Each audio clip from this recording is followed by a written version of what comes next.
Eto 10 payo sa mga gustong tumanda na malakas ang katawan. Okay, sa mga medyo nagkakaedad na dyan.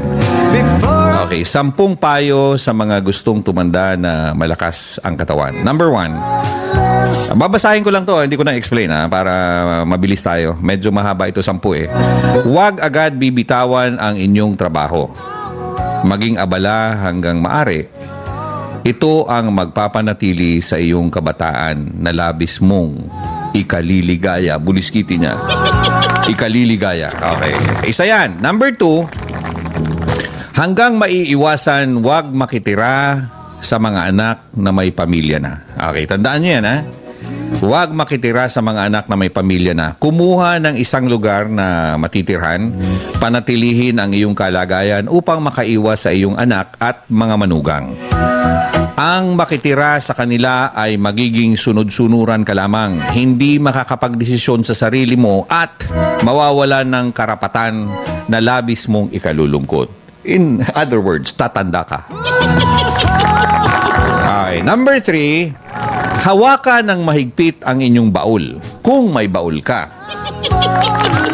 Kung magbibigay ng pera sa anak, yung kaya mo lamang at laging magtira ng malaking bahagi para sa sarili mo.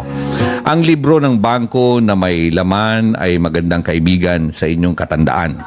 Subalit, hindi ito sapat. Hindi sapat yan. Mauubos din yan, lalo na pag hindi mo dinidepositohan. Okay? Dapat meron ka pang ibang proteksyon, kagaya ng life, health, insurances, at isama ko na din ang iba pang investments, just in case, na mas malaking tumubo kaysa sa perang itinago sa bangko. Ulitin ko yung mga investments na yon, mas malaking tumubo yun kaysa sa perang tinago sa bangko. Alam naman natin yan kasino na lang, kakapiranggut lang naman ang interest sa bangko. Okay, number 4, huwag masyadong maniwala sa iyong anak na nagsasabing kayo ay aalagaan.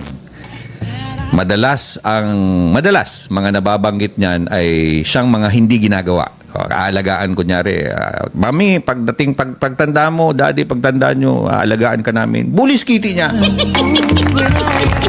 Huwag kayo maniwala dyan. Meron siguro, pero hindi lahat.